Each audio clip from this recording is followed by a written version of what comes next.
Hello everyone, welcome back to my channel. This is Seema Sani. I hope you all are good. Today we will discuss a new poem from class 9 BI book, that is poem 8 on killing a tree, written by Geet Patel.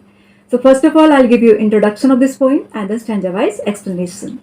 So let's start with the introduction. On Killing a Tree by Geet Patel is an ironical poem. Okay, On Killing a Tree, Geet Patel की ironical poem है, in which the poet describes how to properly kill a tree.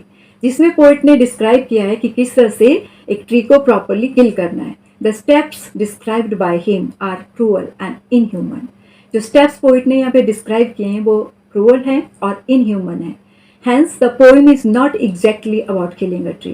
हालांकि ये poem tree की killing के बारे में नहीं है. Instead the poet try to invoke sympathy and pity for trees in the heart of reader. Okay, instead poet चाहते हैं कि रीडर्स के हर्ट में वो ट्रीज के लिए सिंपैथी और पिटी लाए. Next, the trees in the poem symbolize the evil pattern. Okay, next ये पोएम सिंबलाइज करती है ट्रीज को इवल पैटर्न की तरह. Okay, that are deeply inherited within us. जो इवल हमारे अंदर है. Okay, we may think that we have gotten rid of it but they may suddenly appear until and unless okay we put in our best effort. और हमारे अंदर जो evil होती है हम पूरा एफर्ट करते हैं कि उनको बाहर निकाले, लेकिन वो पूरी तरह से बाहर नहीं निकल पाती हैं. इसीलिए पोइट ने यहाँ पे ट्री का एग्जाम्पल दिया और ट्री के एग्जाम्पल के थ्रू हमें बताया कि किस तरह से उन इवल के सोर्स को खत्म करना है. Poet wants to give us a message that is save earth, save environment. So through this poem poet wants to give us a message save earth, save environment. Okay, now stanza wise explanation. Stanza number 1, it takes much time to kill a tree. Not a simple jab of knife will do it. Okay, so poet is saying that it's not simple to kill a tree. Okay, it takes much time to kill a tree. किसी tree को किल करने के लिए बहुत ज़्यादा time लगता है. Not a simple jab of knife will do it. Knife का एक सिंपल जैब, नाइफ का एक सिंपल बोन ट्री को किल नहीं कर सकता है. It has grown slowly consuming the earth. ये बहुत ही स्लोली अर्थ को कंज्यूम करता हुआ ग्रो होता है. राइजिंग आउट ऑफ इट, अर्थ के बाहर निकलता है. फीडिंग अपॉन द क्रस्ट, एक क्रस्ट के ऊपर फीडिंग करता है. ऑब्जॉर्बिंग ईयर्स सनलाइट, ईयर्स तक वो सनलाइट को ऑब्जॉर्व करता है. एयर ऑब्जॉर्व करता है, वाटर ऑब्जॉर्व करता है. And out of its leprous hide sprouting leaves. ठीक है, और अपनी लैप्रस हाइड से, लैप्रस मीन्स एप्रेसी. Okay, means code.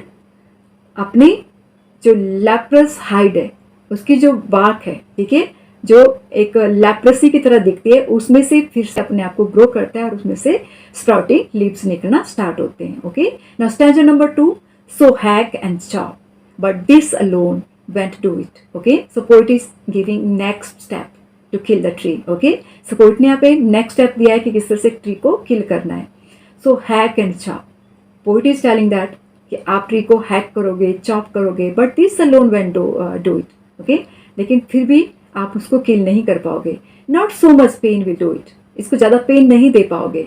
The bleeding bark will heal, जो ब्लीडिंग बार्क है, ठीक है, जिसके ऊपर आप उसको बार बार चॉप करोगे, उसको काटोगे, उसको पेन दोगे, इसको कोई फर्क नहीं पड़ेगा. ठीक है, इसका जो ब्लीडिंग बार्क है ये फिर से हील हो जाएगा. ठीक है, फिर से ठीक हो जाएगा. And from close to the ground will rise curled green twigs. और क्लोज टू द ग्राउंड, इससे फिर से राइज होंगे curled green twigs. Okay, green branches इससे फिर से निकलना स्टार्ट हो जाएगी. मिनिएचर बाउल्स, ओके, इससे मिनिएचर ब्रांचेस निकलना स्टार्ट हो जाएगी. Boughs means branches. Okay, which if unchecked will expand again to former size. Okay, अगर इसको अनचेक्ड रखा गया, ठीक है, तो ये फिर से अपने आप को एक्सपेंड करेगा. ओके, अपनी ब्रांचेस को एक्सपेंड करेगा, ये ग्रो होना स्टार्ट होगा और फिर से अपने फॉर्मर साइज में आ जाएगा. Now stanza number 3, no the root is to be pulled out. Okay, so poet has used a word no because poet is saying that the above methods are not useful. ठीक है, कि poet ने जो above method दिए वो ज़्यादा useful नहीं है, उनसे ट्री को आप किल नहीं कर सकते. The root is to be pulled out of the anchoring root. ठीक है, आपको रूट को उस एंकरिंग अर्थ से निकालना पड़ेगा. Okay, it is to be roped, tied and pulled out, snapped out और pulled out entirely. Okay, so poet is saying that आपको रोप के साथ पूरी तरह से रूट को टाई करना पड़ेगा और पूरी तरह से उनको निकालना पड़ेगा, पुल करना पड़ेगा. स्नैप्ड आउट, उनको स्नैप करना पड़ेगा और पुल्ड आउट एंटायरली, और पूरी तरह से खींचना पड़ेगा अर्थ के केव से. ठीक है, जो अर्थ के अंदर उन्होंने केव बना दिया रूट्स ने, ठीक है, उस केव में से उनको पूरी तरह से पुल करना पड़ेगा। And the strength of the tree expose the source white and bad.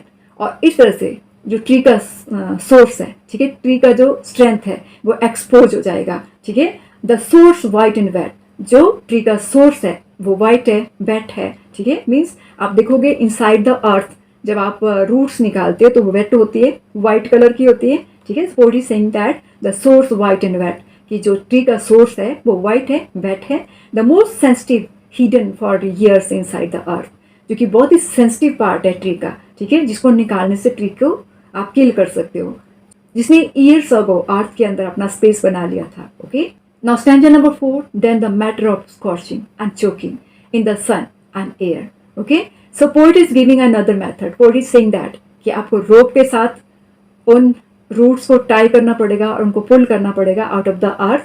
ठीक है, जिन्होंने अर्थ के अंदर एक केव बना दिया था। ठीक है, और उस केव में से उन रूट्स को बाहर निकालना होगा। ठीक है, और उनको स्कॉर्चिंग सनलाइट में रखना होगा, एयर में रखना होगा, ताकि वो स्कॉच हो जाए, जल जाए। ठीक है, चोक हो जाए, ब्राउन हो जाए, हार्डनिंग हार्ड हो जाए, ट्विस्टिंग मतलब ट्विस्ट हो जाए, एंड विदरिंग अच्छी तरह से सूख जाए, and then it is done. तभी आप किसी ट्री को किल कर सकते हो। Okay, poet wants to tell us how you can kill your evil, जो आपके अंदर जो इवल्स हैं उनको आप कैसे किल कर सकते हो। ठीक है, मीन्स आपको उनकी रूट को, उनकी सोर्स को किल करना होगा, तभी आप अपने अंदर से उन इवल को किल कर सकते हो पूरी तरह से। Now conclusion of this poem, we can see the poet has described every step involved in the process of killing. Okay, so we can see कि पोएट ने यहाँ पे डिस्क्राइब किया है एवरी स्टेप जो कि किलिंग के प्रोसेस में इन्वॉल्व है। Okay, humans are harsh towards nature, humans nature के लिए बहुत ज़्यादा हार्श हैं। The trees which are helping the environment since ages are killed instantly. Okay, trees जो कि हमारे लिए बहुत ज़्यादा हेल्पफुल है। ठीक है, जो हमारे एनवायरमेंट को हमारे लिए सेफ रखते हैं, जो एजेस से हमारे लिए एनवायरमेंट को सेफ रखते आए हैं, लेकिन ह्यूमंस बहुत ही इंस्टेंटली उनको किल कर रहे हैं। Indirectly the poet gives a message, save trees save environment. Indirectly poet ने हमें मैसेज दिया है सेव अर्थ और सेव एनवायरमेंट का। So that's all for today. I hope you all have understood this poem very well. See you soon in my next video. Till then, bye. Take care.